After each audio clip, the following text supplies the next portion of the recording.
Great to have you. Welcome to Blue Room Banters, where we facilitate conversations of men on everything and anything. And this episode is no different. I am Oscar Onyison, and we're talking about finding you.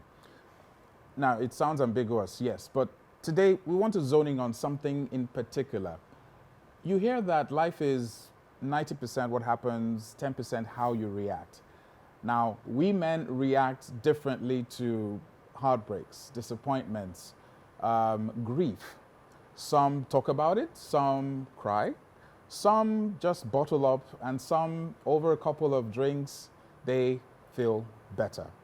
What works for you as a man? Have you found that safe space or place or person?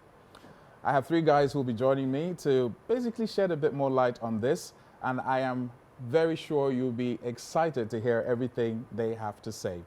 We are facilitating conversations on men, and we are certified cool by Premier Cool. Welcome to Blue Room Banters.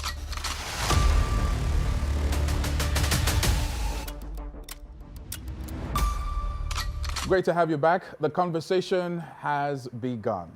We're going to meet our guest. First up is a guy who is, professionally, he's a photographer, but he's also many other parts. He's a chef, dog lover. Have I covered everything, Dami? About that. About that. There's a lot And more very about- stylish dresser as well. Thank you. Ladies and Thank gentlemen, you. Dami Larry Oguntade, how you doing, man? I'm all right. How you doing, Pips? I'm good. Looking, wow.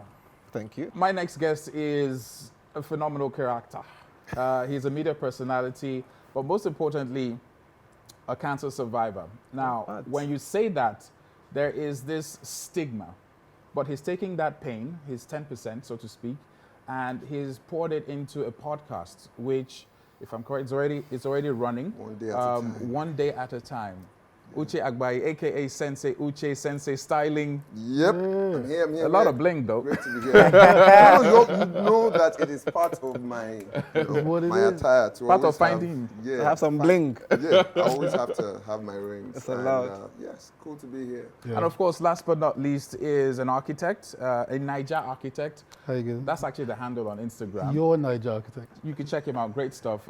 Accredited to you is you oversaw or supervised or project Yeah. managed the Alliance Française Mike building. Adega That's Center. Mike Adega building. Yeah, yes. That's like your biggest job till date. It is. And you got like other bigger jobs, I got all the good jobs, but that's the most visible. most visible. Yeah, that's And you also what- love music. Yes, And definitely. what else again? Writing. Yes. Great to have you, Bayo. I feel So, gone gentlemen, the topic Yeah. today is one where we need to dig in deep. I have tissue in case you need some. Yeah, And even no, just no, making that no. statement alone, people be like, men, do they cry? We do do they get though. in touch? Blah, We blah, do. blah, and all that stuff. So let me start with Dami. I'm talking particularly about dealing with grief, disappointments, rejection, all that stuff. What has worked for you over the years till now? So for me, vulnerability was mostly expressed with my mom, or in presence of my mom. God bless her soul, because she's late now. I found that I didn't deal with it. I didn't, in those moments, deal Address with it. the loss of my mom. I didn't deal with the pain that came with it. I didn't deal with the changes. Luckily, yeah, even through like all the terrible journeys in terms of mind spaces and whatnot, I have never necessarily been suicidal, and that's not to fault anyone who has been or who is. I mean, like you in the intro, you went about people going through, drinking to feel better. But I found that most of these things were very momentary, and they were very fleeting in sort of in terms of relief. So what we had was you drink maybe a couple shots, a couple bottles. You might feel better, feel a little elated for the moment, and then it all comes like a flow when it's all done. So I found out all of those were like fleeting. How bad was the solutions. drinking? My drinking wasn't very really bad. I'd say I lost my mom at 19, and that really rocked my world, for want of a word. But then I lost a friend last year, and that one rocked my world as much as my mom's. But thankfully, so I was in a much better place mentally, and I was much to handle older that. to handle that. Because I swear it might have been a lot worse. I'm going to let you breathe. I'll come back to your friend. Yeah. I know a bit about that story. You do? Not too many people might, but I know that is a story that would. It's one of those things that happens that you ask why.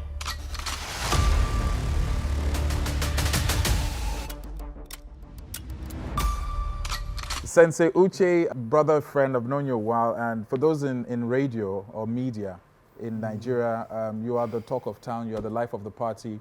Everybody has come to terms with what you've been through. Have they? Well, Really? at least those in my circle, let me put it that way, Yeah. in terms of the fact that it hasn't been easy. When you're diagnosed cancer stage 3 at first, It was, it was, yeah, I remember it between was a bit in that area, but what I'm more interested in hearing is how you took that, found you, without being too cliched, Finding me still. and finding you that's an still, and you endless turned that journey. into a podcast, one day at a time.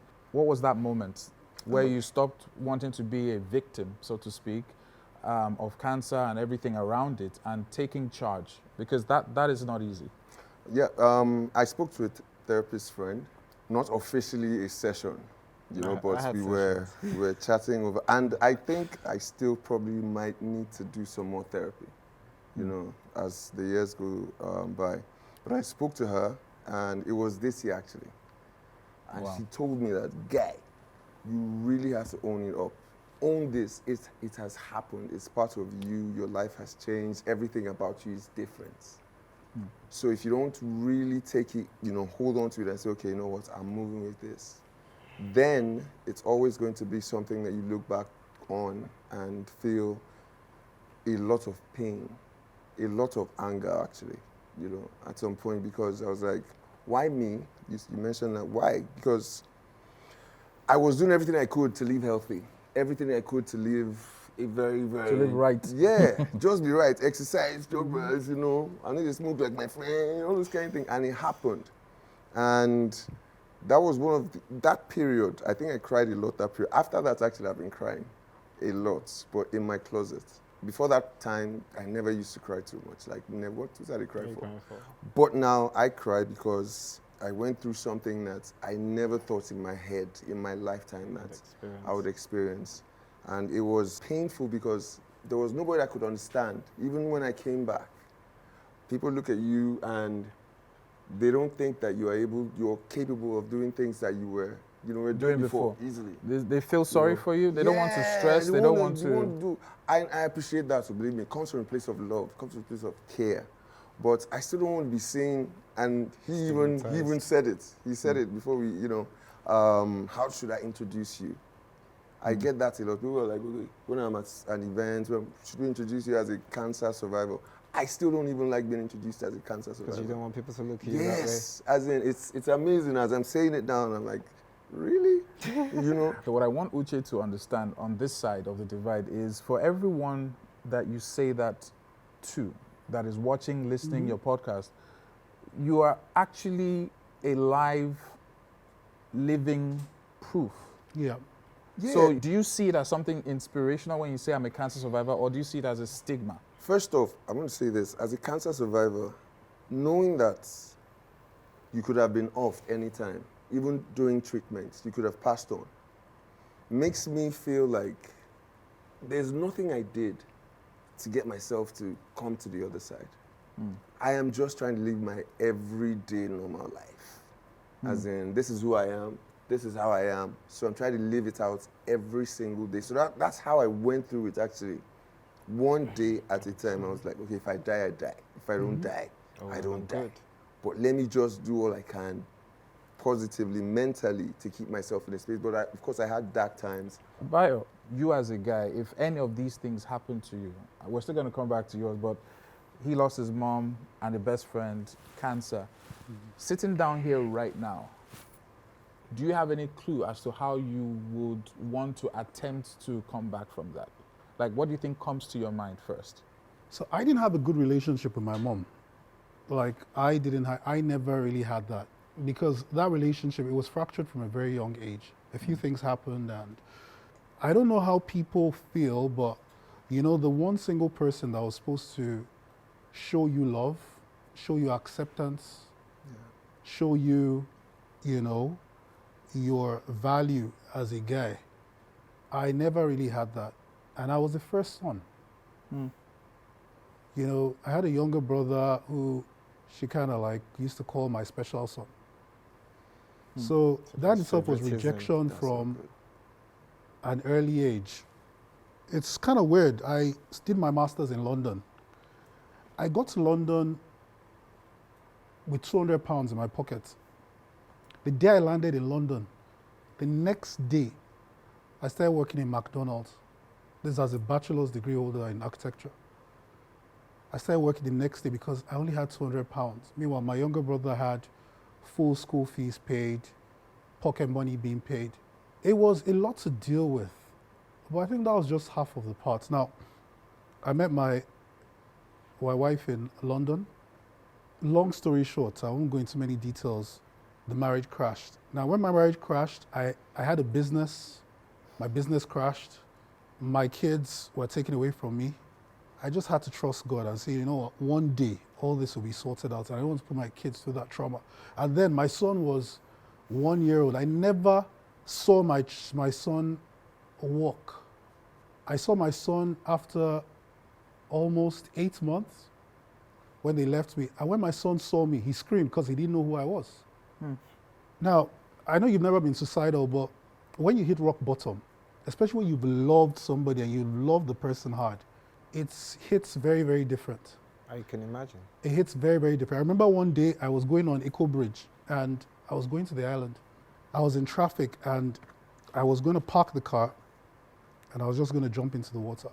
Now, people will criticize and say, why would you do that? The truth is, when you hit rock bottom, that's at a point in time, that seems like the only option. The weight on your shoulders is like really, really, really crazy. So that happened. So what pulled you back, if I may ask? I don't know, it was just God. I remember I started driving. After the experience, I was driving and I heard this song, Adekunle Gold, Oriente, no they complain. Now, to some other people, it was just a love song. But that song, Oriente, spoke about unconditional love between a man and I remember I was in front of 7-Up at Lausa. I parked my car there and I just broke down. Because I was like, why? I had a bad experience with my mother growing up. Then you have the woman who I thought would be, the woman forever. Will be, so it was like that. It was very tragic. Now, how did I deal with it? I can't say I really know how I dealt with it. All I know is, at a point in time, focus on my kids, that my kids need me. That was your focal point. That was my focal point. You had to hook onto something. Yeah. I know my family hates me by now, but yeah, I'm sorry. I don't know, man. Anybody that hates you now never deserves to love you in the first place. And I think the definition of family, especially in recent times, has changed. Yeah. As to not just not just biological, but people who see you for who you are without judging.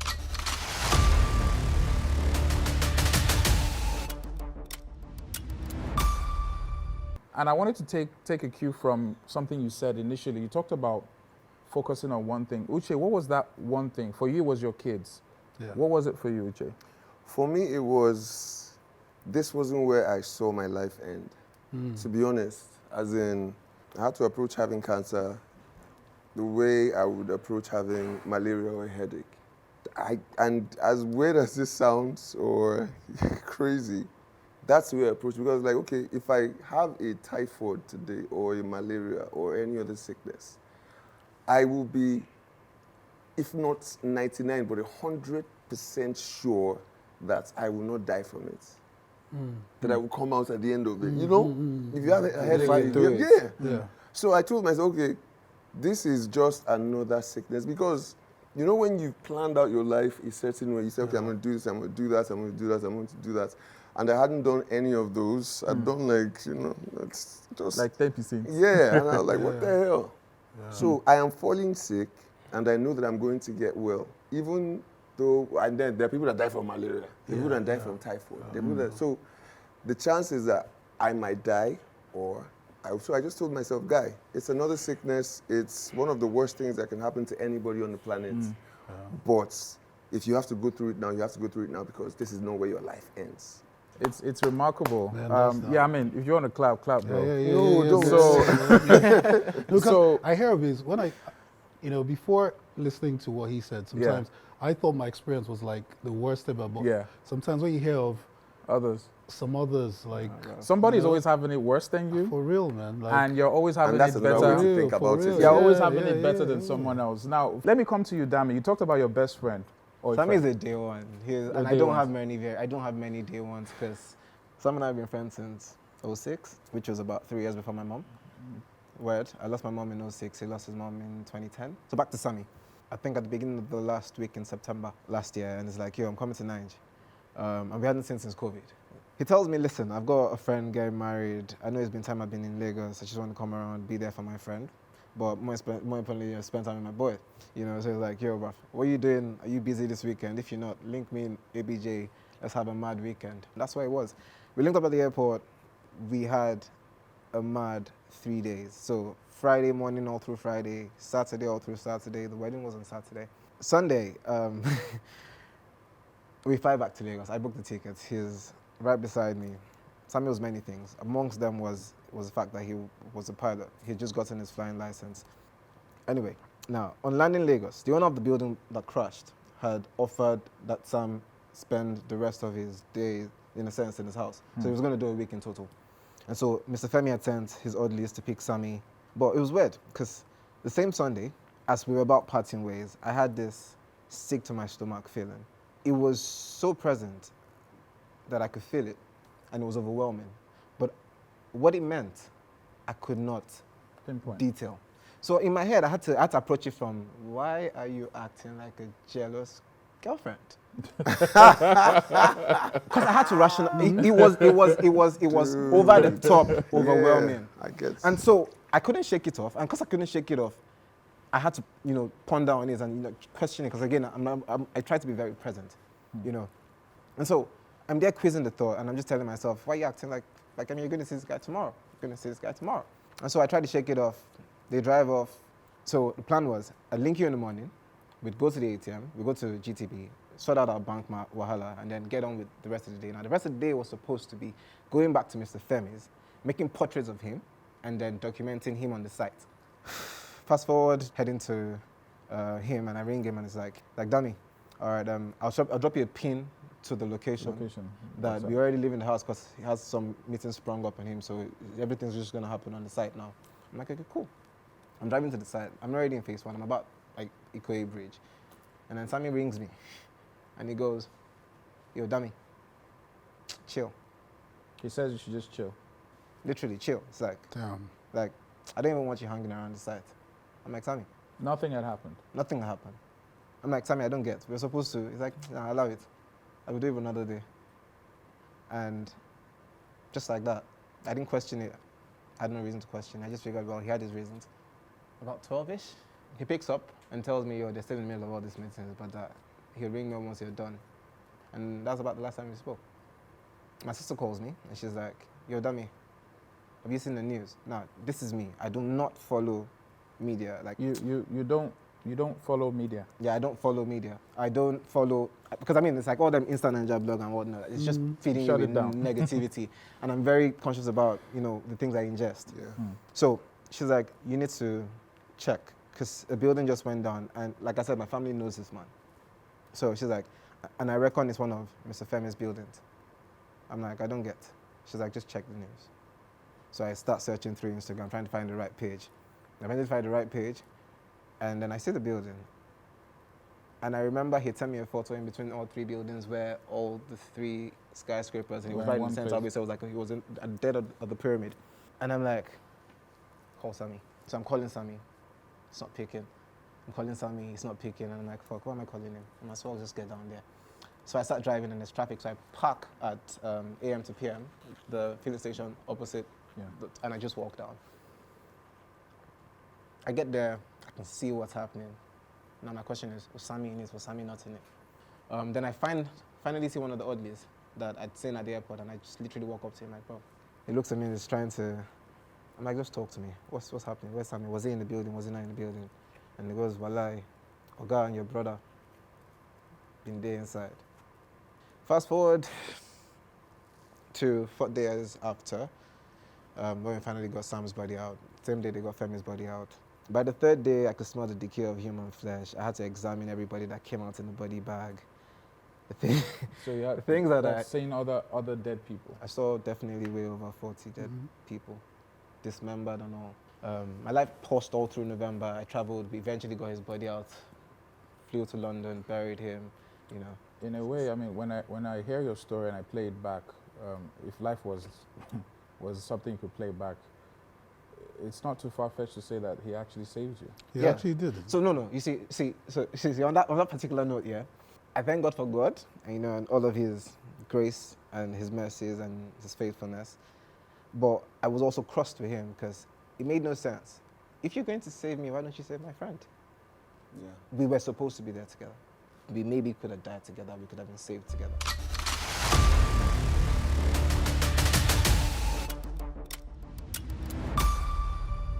You're a man of faith? Very much so. I was born in it. I left it when I lost my mom. I left it for 5 years. I did practice atheism for a bit. Then I was Buddhist for a bit. Then I chose Christianity again. Are you still a man of faith? I am very much so. Something that you said, the gut feeling Yeah. that you had when you Yeah. were from the airports. That I only have- connected it after that, after the entire event After, had yeah. finished. So- And I'm like, that was what I was feeling. Like it was like my soul knew that that was our final goodbyes in the flesh, right? So- but I couldn't comprehend it. It made no sense to me what I was feeling. what I was I've feeling. had a feeling like that for a friend. And He how hasn't did it- passed, Okay. but he's not mentally with us anymore. He went into a line where he started, you know, abusing stuff and abusing. Was that his first time? Yeah. I don't know why that happened. You know, Yeah, I can relate on your end of things as well. With Yeah. your ex. I mean, I wasn't married, but I was in this thing for about 7 years, and I've got a son who's 8. He's 8 this year, and if I tell you for a fact, I only spoken to him the day after his birthday this year, which was the 5th of July. There's so much to say. So much. So let me start with you, Bayo, quickly. Like, how would you advise anyone watching to handle pain? one thing I'd like to say is remember, always remember that there are people who love you. I'd like to dedicate this episode especially to a very good friend of mine, Yinka Olonode. Yinka was on the first MTN adverts in Nigeria. It was like, for you guys, that younger guys that don't know, when MTN first came to Nigeria, it was like Big Brother auditions. Yinka came to drop somebody at the audition, and someone just told him, you know what, just go in. And Yinka won the lead role. He left Nigeria, went to America, hoped to break it in Hollywood.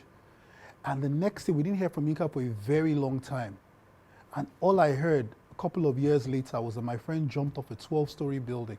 It was one of the hardest things that we had to deal with. The fact that our friend died by suicide. We don't know what he was going through. Look, no matter what you're going through, look, I've been there. I've known what it means to be at rock bottom. I want to assure you, no matter how low you go, no matter where you are, somebody is going through worse. Death. And you are going to get through it. The devil will magnify it, but you're going to get through it. There are people that love you. This life is not just about you. It's about people who are connected to you, and they love you. Don't give up, please. I have been suicidal. Third million braids. The same thing, that's like parked my car, wanted to jump over. So, but I didn't. And also, see how crazy and how stupid the mind works. Because I'm in media, you know, your mind now starts telling you, like, so what would they say? You that everybody calls a strong man. Last, now suicide can't promote you, can't off you. So what's the after, thoughts when you're gone? Because I also lost my mom the year I found out that I had cancer. I was burying my mom, and my brothers and sisters did not know that I had a tumor in my nose because I couldn't tell them. I wanted us to deal with that first. And then we come over to my own. Because as much as people will say you have to come, no. If you do not choose or decide to pick yourself up, nothing will happen. So choose, decide, take that step now. Yeah, man. I've been faced with depression and the existence that oscillates between acute sadness and acute anger. It's a flood of emotions, and the mind is a very, very powerful tool. It's an extremely powerful tool. And if you don't take the wheel on it and it takes the wheel on you, there's a myriad of things that you would literally go through and you could literally experience just based on the mental activities that you can't keep in check. So it's still work in progress. So it's not finished. It's not finished. I think everybody will agree with that. It's not finished. It's not finished. It's not finished. It's not a done journey. I'm still very much on that path. Just live positive. Live in consciousness of love. Absolutely. So if God doesn't work for you, definitely live in consciousness of love. Sit with the pain until you can figure it out and do the hard work. Do the hard work. If you fight through it enough, you'd break out of it. I'm listening to you guys, and I mean, speechless is one way to define it, but inspired is more where I want to lean on. And for anyone watching, disappointment is finite. All right, you lose your job, you lose your ex-wife or a wife. It's finite. It's like it has a start and an end. But hope is infinite. And I think the journey or what happens in between is what defines you. That's how you find you. Now, whether you're an atheist, Buddhist, Christian, Muslim, whatever it is, you need to anchor that hope onto someone, something, a higher being. Or a higher purpose. Or a higher purpose. And that is left to you. We could be here all day, all week, all year. But like this program, it also is finite. We need to draw the curtains. Thanks a lot, guys, once again. Thank you very much, And to Oscar. anyone watching, hope you, this Uche. has touched you in a way. Dara. Hope this has added to your hope. And I wish you all the best in finding you. If you're watching, then you have a greatest shot at surviving whatever you're going through. It's been Blue Room Banters. I'm Oscar Oyinson. Till next time, stay hopeful.